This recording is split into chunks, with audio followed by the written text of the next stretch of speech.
So we ended last session with you guys standing outside of a house that you just blew up, surrounded by a bunch of old people. It seems to happen a lot. You guys blowing things up? Yeah.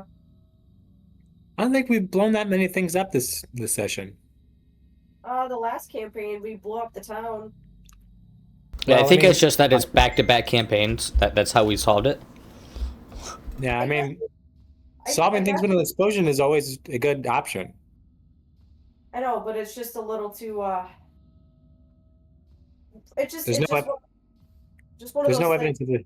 There's no evidence if there's an explosion. That's why. I mean, That is true. Police what are they going to prove? Yeah. Fire departments, whenever there's a crime, they freaking hate it when a fire happens because no evidence is left behind. Yeah. That's not inherently true, but I'll let you believe that for now. Well, it's most evidence is completely wiped out, if not a good chunk of it. It depends on what it is. To be fair, there's not going to be a lot of evidence left for this one with that faulty old stove. Oh, like, there's not even going to be any of your fingerprints on the stove. Nope. Nothing's going to really survive that. I mean, we would have a reason why our fingerprints would be on the stove anyways. I mean, honestly, truly, we would really have a reason as to why we were just in the house in general. And poking and prodding and shit. Yeah. So, I know, can't remember which character it was, but jumped out to the crowd and told them to all get back and that there's a gas leak and return to their homes. I believe that was Cornelius. Yeah. So who's going to call the sheriff and tell him what's going on? It's going to have to be Claire. Yeah, I was going to say, I think it was Claire that was going to say that she's going to call the sheriff and explain the situation. Someone going to call the fire department? Nah, fuck it. There's an explosion already. It doesn't matter. They know. It's a small town. They'll see it. Yeah, somebody else already called him.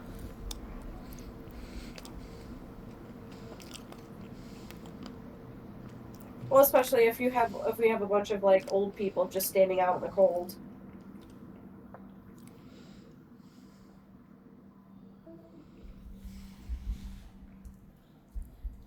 I mean, I feel like they can handle the mess up at this point. We call the sheriff and let him know. House is up in flames. Who's gonna call the realtor and let her know? I don't know. You guys really want to talk to the realtor? No, that would be the cop's job. We'll just leave that to the police. They'll find out. Fire insurance. I also recall someone saying they're going to blame all the suicides on the gas leak. Yep. Be like there's been a persistent gas leak. I mean, it's not unreasonable that would cause paranoid hallucinations. I mean, it would make sense. I mean, gas leaks are nothing to sneeze about. Yeah, I mean, gas leaks combined with, I'm sure every house owner eventually, heard the whispers of the rumors or began investigating on their own the backstory of the house. Like how many other accidents or murders have been there. And then they just start seeing ghosts. Well, and then we have all the confused people, old elderly people. Obviously, there's been a big gas leak that affected all of them. That's been leaking around here all the time. Okay, Claire. So you call the sheriff? Yep, she's calling the sheriff. And what? He answers. Shit. He goes, I don't know why. He goes, Sheriff Buffington. Hey, Sheriff. Agent Whitfield. I was actually planning on checking up with you guys in the morning. Have you made any progress in your investigation? Progress was made. However, we have a bit of a situation. there was a gas leak within the house, and she just kind of like watches the house up in flames right now. So she takes a pause and she goes, the house exploded. Is everyone okay? And you hear him like getting out of bed and starting to get his clothes on. She goes, yes, the area is clear.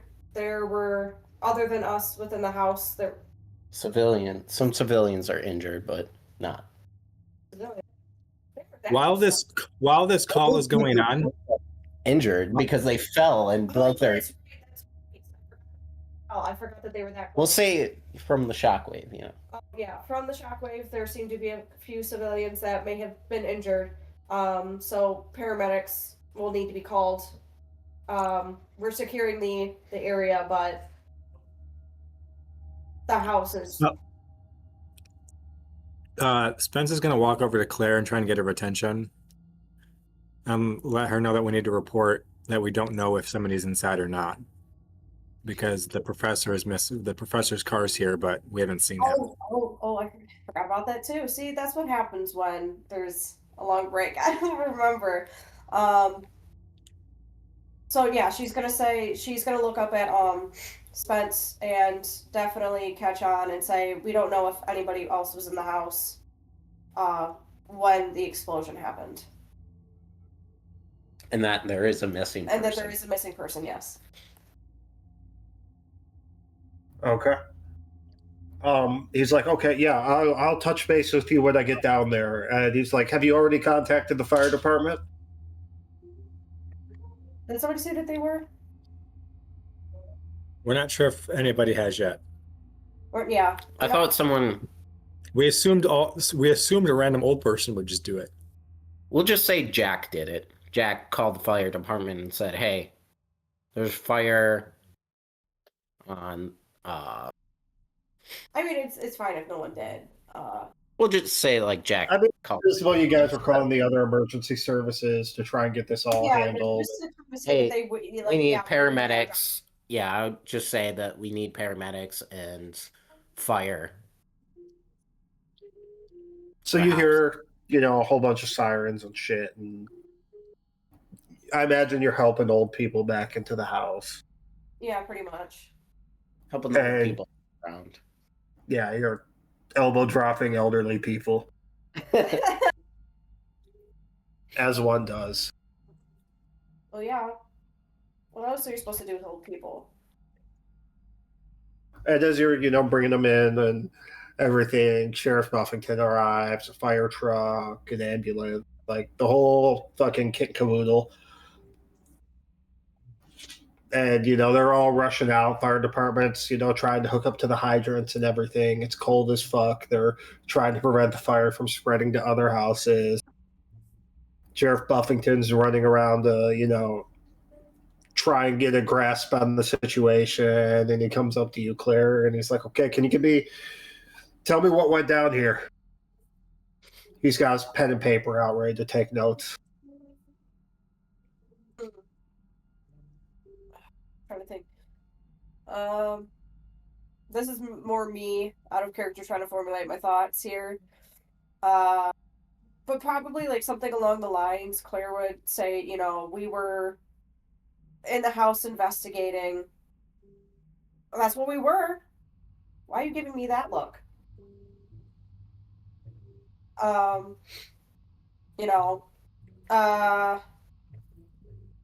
to think. Sorry, my brain is not working today. Spence is going to step in and be like, all right, I think Claire's a little rattled. Can I take this over?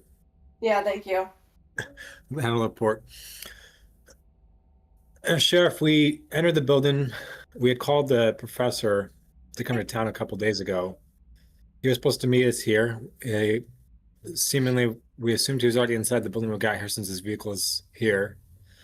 We went in. We did not locate him, but as we entered the premise, to begin another day of investigation, we noticed a stronger gas smell.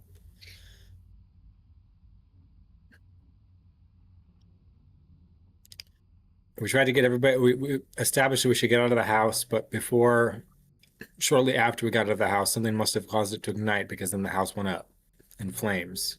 Luckily, we were all outside of it at the time, but we have no idea whether or not the professor that we had asked to meet us here was inside at the time.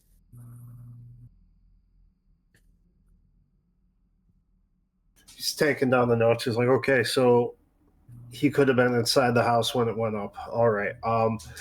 He's like, speaks into his radio real quick, and he grabs a hold of the fire chief and explains to him what's going on. He's like, do we know what started this gas leak or how long it's been going on? Well, we've started to establish possibly that with how heavy it just exploded, this gas may have been leaking for a while. At the very least, we could at least probably tie it back to the previous couple of suicides in this house. As you know, gas leaks can cause paranoia, anything else. It's probably been affecting the house for quite some time, potentially, this faulty stove. He's like, okay, so let's handle this house. We'll talk about the conclusions of your investigation in the morning. And we don't have to role play this out, but he orchestrates you in just helping secure the scene, making sure people stay in their house and everything. He asks for your help with that. You can obviously decline. I mean, you are feds. We'll just cooperate. Yeah, it's just easier to cooperate. Yeah. And Garrett, you have a law enforcement background. How plausible do you believe this is?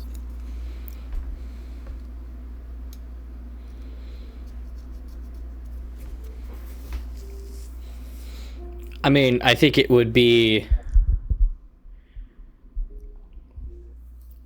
So, like, the issue is that you're dealing with the feds. So, like, they could just stonewall the local authorities as much as they want. So I'd say it would be very plausible that the sheriff might be like, okay, well, why did they want this professor to come over here? Why did the professor try to go to the house by himself? And start trying to investigate all of that shit. And basically just if the FBI just go, hey, you're just going to stop looking into this matter. We're investigating this. This is our jurisdiction now. You called us in.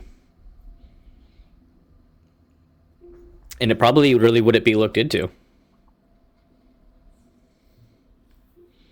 Like, I feel like it's... After the fire department went in and looked and they didn't find a body. Well, I think he's talking about the rest of the investigation. Why, Yeah. The questions would be like, why did we call the professor? That might lead to, why the hell did you guys call a professor who specializes in supernatural stuff? Right. And we don't want that getting investigated. But I think even if we needed to cover that up, we would just say, you want to know, the investigation felt like it was hitting a wall for a while. But through the history of the house, we wondered whether or not people were investigating. We thought it was worth a shot to just bring this guy in and let him set up his cameras. Realistically, he's a missing person. Right. So then it would be like, okay, so where did the professor actually go? Is he the one that set the house on fire? Because realistically, gas leaks lead to large scale infernos all the time. And it's never completely figured out why it happened or what happened, Yeah, that is also true. So I'd probably look at from the perspective of this professor, if the professor's body isn't inside, the professor started the fire and ran off. I think that's reasonable. I feel like... Let me look at some stats here. 50 in forensics. I mean, even kind of going back to the whole, we brought in the professor because we were hitting a wall type thing. I mean, the house has a lot of history to it. I also have a 65 in bureaucracy. I mean, between your guys' bureaucracy, forensics, and criminology, I feel like it wouldn't, So a situation, you have a house with a bunch of suicides. You guys go in and be like, there's a gas leak and someone set the house on fire and we this professor could be tied to it who we wanted to meet us at the house, and he's missing now. But you were just there to investigate the death of the FBI agent. Yeah. Like, I feel like it's really easy for the FBI to wash its hands of this situation now, especially with the history of this house and the amount of suicides and murder-suicides in this house.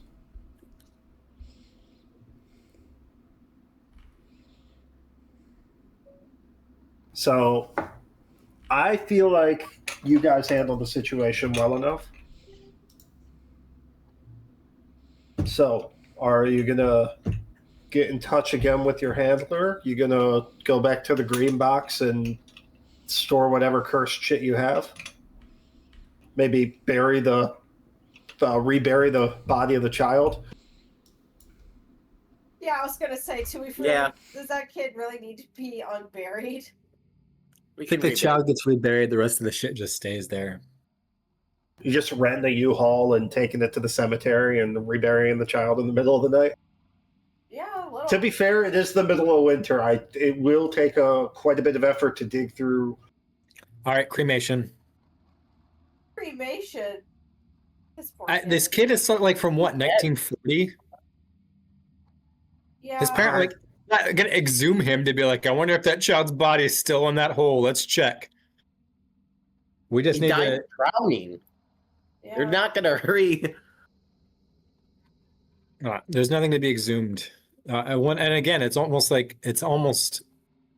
what, 80 years ago, 70, something like that. Yeah, something whatever like the fucking that. time it is. Like, I mean, it's been a long time since this kid died. We're not, like, nobody's looking for his body. Yeah, because it was ruled as drowning. It's not like there's an active murder investigated. Like more than likely, his parents are dead at this point. Yeah, true. If any of them were still alive after that, I don't know. Oh yeah, I mean, he died in the 60s. Right, so plausibly they could still be alive, but he was found dead in the master bathroom toilet. And they moved out of the house shortly after that. Yes, I don't think either of his parents are alive still.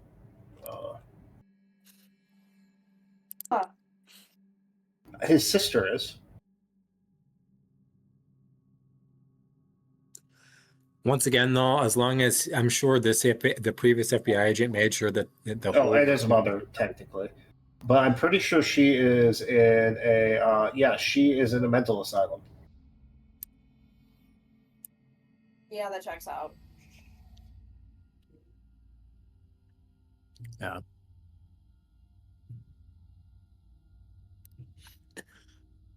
Probably, and they probably don't come to. I mean, again, we don't even know if the kid was buried here. Yeah, Agent could have got the body from somewhere else, but I'm sure he covered his tracks when he did it. If he thought he needed it for whatever reason, we just need to burn it. So because there's no reason to keep a kid's corpse inside of a green box. A green box. Yeah. So we'll just give him his last rites one more time and set it ablaze. I'll let the handler know. You just go to the middle of a random farm field and just. Yeah. No, we could break into a crematory. What? Just break in and be like, hey, can you let's just burn this shit. Okay, I want to remind you it's modern day, and those places do have security cameras and security systems. They don't want people going in and stealing their corpses. We could also just bury him anywhere. We're bringing in their own bodies to burn. It's the middle of winter, so you'll have, you can't just grab a shovel and start digging a grave. Huh. I think we just need to let it out. Let it burn. Yeah. That's it.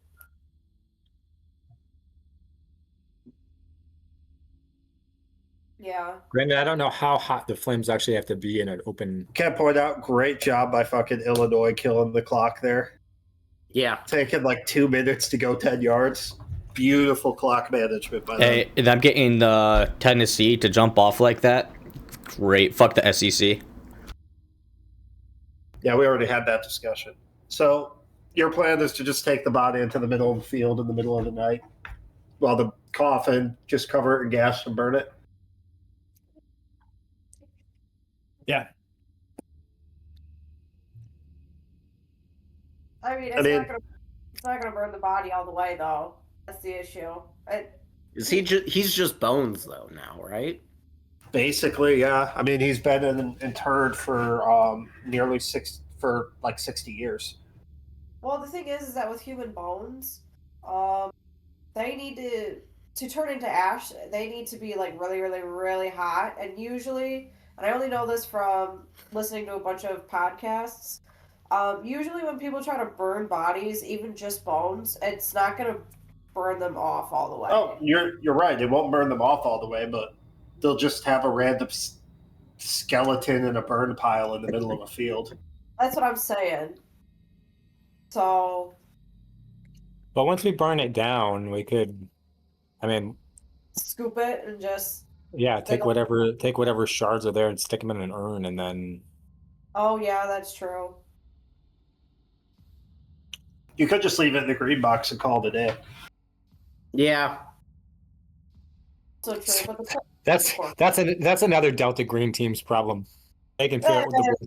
Well, if we burn them and stick them in an urn, we could also just stick them back in the green box. You just get spray paint, do not open on the coffin, and nail it back shut. I know. I think he's saying let's just a silly prank. I was just like, yeah, let's let somebody else just be like, why was this child's body exhumed? What does it mean? We could just put a note: when it's warm out, please bury. I like that one. That's true. I actually like that one. Just right now, the coffin during the summertime, please rebury. What the fuck is this? Sorry and thanks. Yeah. Sorry, but thank you in advance. It's great. I love it. Let's go with that. Like an active note, just like a sticky note.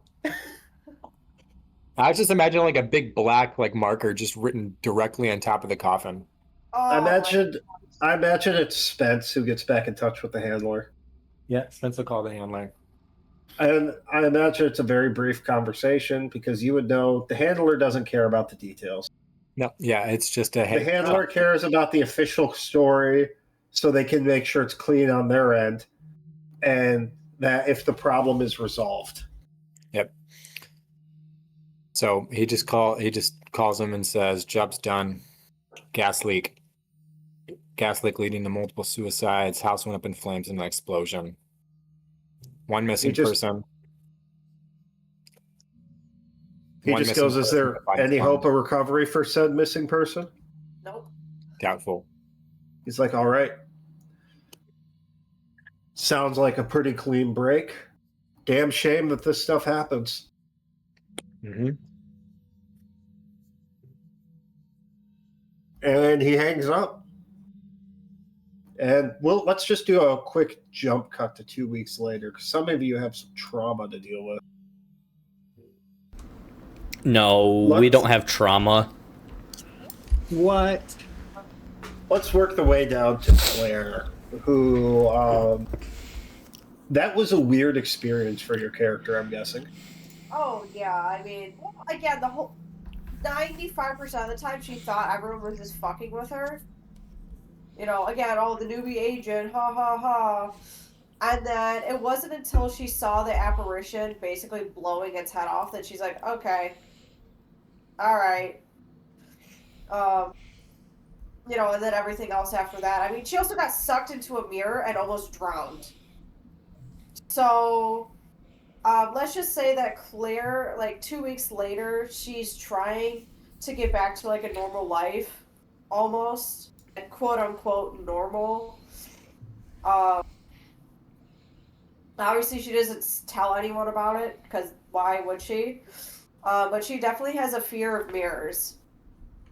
Like, she doesn't trust mirrors in any way, shape, or form. She will use one if necessary, but she does not like to look at it at one more than maybe like 30 seconds at most. So I imagine after like a week or so, your boss calls you in to his office. It's like, "Agent Whitfield, need to speak with you for a moment." She just goes into her boss's office and goes, "Sir." It's like, "So turns out that mission that the boys upstairs borrowed you for a few weeks back, turns out they're pleased with your performance, and looks like you're moving up in the world and out of my department. If you accept the position, of course. In the back of her head, she goes, as you know, she kind of goes, as if I had a choice, like that nagging feeling. She basically knows that she's not done with it. It's not going to be done. She's, that type of thing. But she's just going to kind of like fake a smile a little bit, like pleasant, and just go, "Thank you, sir. It was an interesting experience, but well, it was worth the time in the fields." You can't go into details. I know how hush-hush some of this shit goes. But you impressed them, which looks good on me, too. So, congratulations. Apparently, they're going to come down in about 2 weeks to meet with you to discuss this stuff. It's all out of my hands at this point, but I just want to give you the heads up. And she's just going to go, "Thank you." But, like, the hair on the back of her neck, like, stands up a little bit. I imagine after this meeting, you, like, go to the bathroom to freshen up. Yeah, just a little bit. I think she has like a mini panic attack in a way. She's like, whoa, whoa, whoa, way too soon. She still hasn't even really processed like what happened to her. I think she's more in like a state of like half shock still. Or like dissociation, I guess I should say. And I like to imagine you go in there and you're like, okay, you just, you splash your face with some water and just try to calm yourself down, right? Yeah, so she's like splashing her face. She's letting the water run a little bit. And, because she's used to looking up in a mirror for pretty much most of her life with without having to bat like an eye, she kind of looks up at it and then like winces and then like very quickly looks away and then just wipes off her face. And as you go to look away and wipe off your face, you don't notice it, but your reflection just stays there a second too long.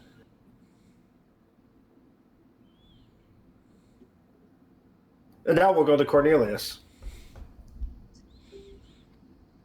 Back on probably a Marine base somewhere.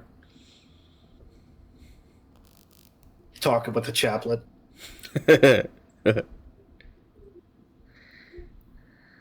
I mean, you basically, as soon as you got back, you probably got picked up from the airport by some people in black suits.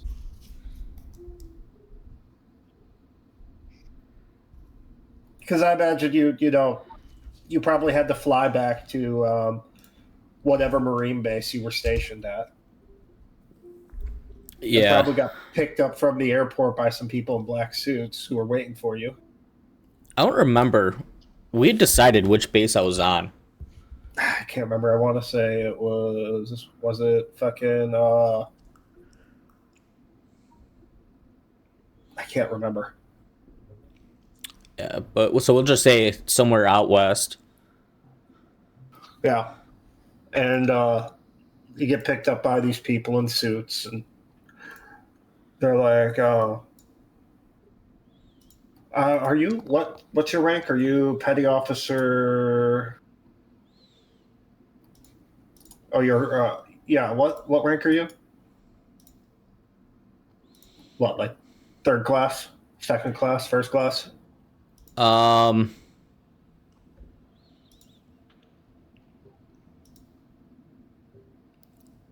Trying to think. 1 second.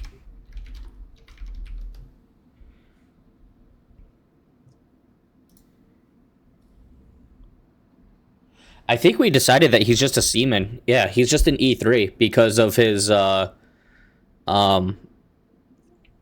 conscientious objector. Okay. Yeah. Well, they'll, pick you up, Sam and Gwen. We got a car for you to bring you back to base. Which is probably unsettling because these guys are definitely not in uniform, like soldiers, and they look like feds. Right. I feel like he's probably in civilian clothes, but he's still like high and tight, super clean shaven. Just he's very clean, knowing he's going back to base. He gets like a little bit of a pit in his stomach as he looks at him after the ordeals that he just went through. Yes, sir, of course. Is there, I wasn't expecting a special entourage. Is there a specific reason for this? They just go, we'll talk in the car. Yes, sir. He gets in the car. And in the car, you notice it's it's quiet for a few, and then they never introduce themselves. And one of them says, just a reminder that this last special assignment you were on is classified. And if anyone asks, you were on leave. Yes, Seeing sir. some family. Of course, sir. We've already been through that. All right, we'll give you, and he's like, you'll probably be called for an official debriefing in several weeks. Make sure any written paraphernalia you have or anything of that event is destroyed. Before we arrive to base, if you need to burn something, let us know. We will pull off to the side of the road so you can do that. I don't think he has anything on him. I don't remember him taking anything. He just has his medical bags. Yeah. I mean, it's basically the same old for you. You just go back to your duties.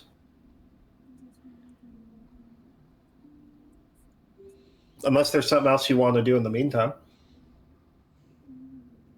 By the way, everyone, for the stats you checked, you can roll a D4, I believe, to improve them. Will that really matter? Well, apply skill improvements. That's what you do. Well, you might play this character again at some point. Yeah. You can just click the apply skill improvements for all your characters. Where's that at? Were you going to do anything else, Gwyn? He definitely goes to the chapel. He's Catholic.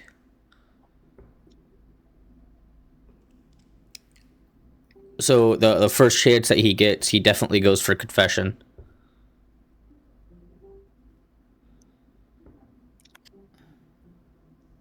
That'll be an interesting confession. Right.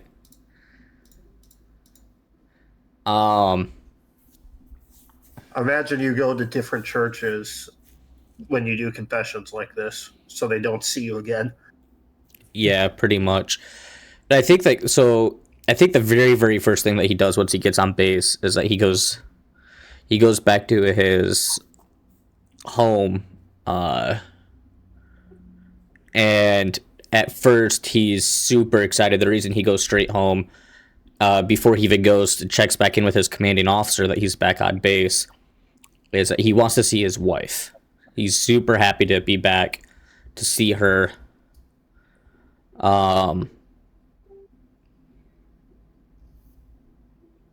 He opens the door, and as he walks in, he yells out, "Jacelyn, I'm home."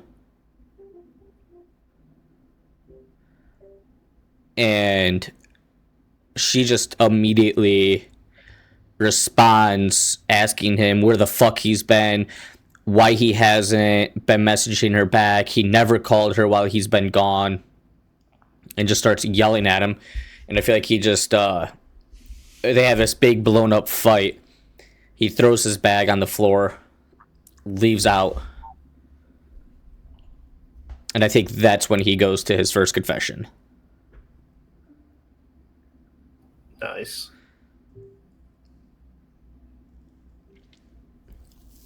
Now for the fun one. Jack. All right. So I feel like have you just been ignoring your CIA psychological evaluator, like ignoring the calls? Yeah, Jack went to the Bahamas. So you're in the Bahamas with the gnome. Yeah, just he's on the beach, just drinking. In the middle of Like, the I night with the night imagine. vision goggles on. Have you ever watched Archer? Yeah. You know when he like just disappears and just is on a beach at a bar, just bartending? Yeah. That's Jack right now, but with a gnome. So you're bartending with a gnome, and all the people who come to your bar swear that the gnome moves. Yeah, absolutely. You got the STG-44 set hanging up on the wall. And he constantly talks about it. He's like, just don't worry about the gnome. Just don't pay attention to him. I love it. He's gone Just crazy. ignoring all the calls. I imagine you, like, you've been in the with Delta Green long enough. I imagine you're like, I need to get away. So you go to a green box, you know, that has a bunch of fake IDs loaded into it. You print yourself off all the fake paperwork you need.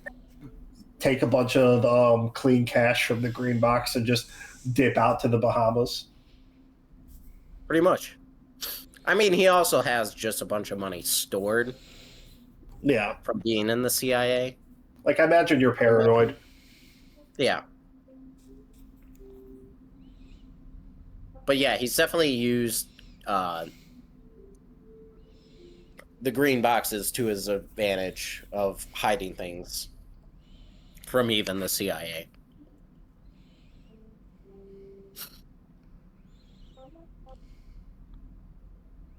Nice.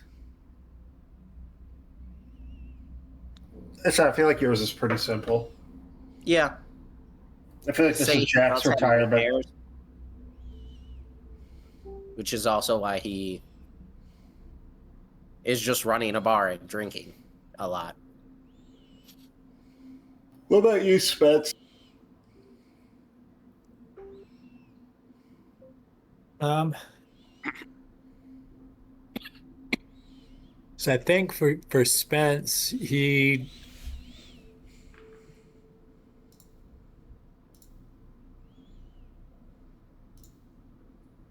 I think for Spence, he gets home, arrives back. As we've kind of covered, he did check in with his wife as to how their daughter's doing within the mission. His wife's his wife's fairly understanding of, he goes on these things, CIA stuff that she's not going to know about. She knows how it is. She's works in the CIA herself as a secretary, but she gets lots of stuff you don't get to know. So she's always let him be, knows when he disappears, it's probably something. I imagine you have like one of those like houses in the like Northern Virginia, DC area. Like one of those fucking colonials that are really nice. Yep. He's done well for himself. So I think he gets home and he greets his wife. I don't know. I mean, we could say maybe his kid's not home yet. Because his wife says he's gonna go take a shower first and foremost.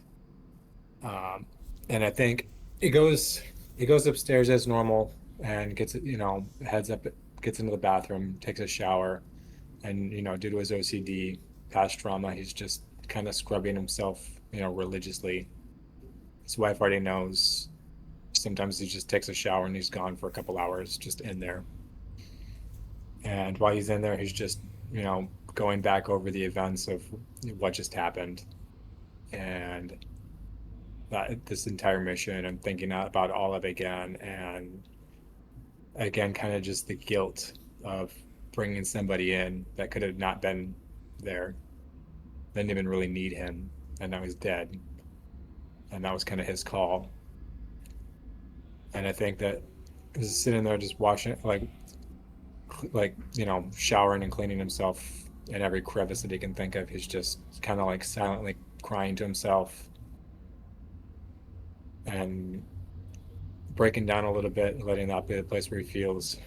And then he gets out of the shower. When he's done, maybe 2-3 hours later, maybe his kid's at home, he gets redressed up in a new suit, heads downstairs, greets his kid, asks how school went, all of that, proceeds to just go make a scotch and sits down in a study and just drinks and gets back to catching up on whatever CI paperwork he's got going on. He's got to catch up on now, or his day-to-day job. And I think that is it. That's all he does. Just another day at the office. Yeah, and that's music from a darkened room. How do you guys like it? It was a fun one. Yeah. Good old haunted house vibes. It was a good old haunted house vibe. I like that one a lot. It was good. Okay, now I want to show you guys something cool. I showed it to Garrett, and Garrett liked it. You should just have to refresh your page here in just a moment.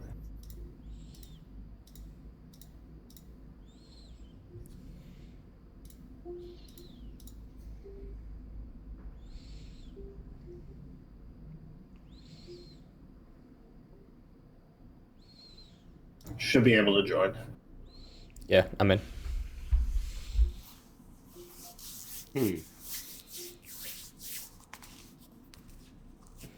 Oh no, spoilers for the next campaign that we're playing. No, there's no spoilers here yet. Now there are on my end. Why? What do you see it? Robert Dick Bradley. Yeah, I can see everybody's player character name. Yeah. Well, I need to change Anna's to whatever. What did you want your character's name to be, Anna? Janet, Nicole. How do you want that spelled? Janet, and then Nicole just Nicole. Okay. So we do have to roll for your stats. So it's 4d6, drop the lowest. So while you do that, I'm gonna, because you said you're gonna be a forensic psychologist. Yeah. Okay, so I'll put in your like stats for federal agent, which is like the baseline for catch-all. I was gonna say, yeah, I don't have access to like anything. Yeah, they don't. I thought they did have a forensics like psychologist.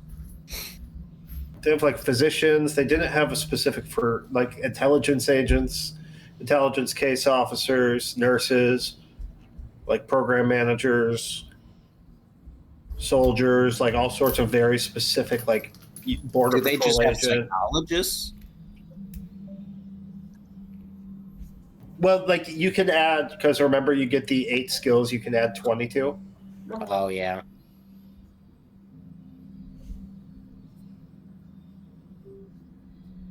So that's where I figured, and you do have some choices in here too. Okay. Okay, you should be able to open up your character sheet, Anna. I was gonna say I don't know what's going on. All right. Okay, I know Well, it's. Oh, Anna, are you just stuck at the one screen? Yeah. I'm still getting Refresh. Yeah, you guys may need to like do a refresh after you select your character. Oh, there okay. it goes. Well, Mr. Handler, do you want to say anything about the next campaign that we're going to be playing, or is this how we're ending the? I'll say something. We're going to be doing a overhauled version of puppet shows and shadow plays because the way it's originally written does not give much player agency and choice. So we're running a version that fixes that for the one person that watches this.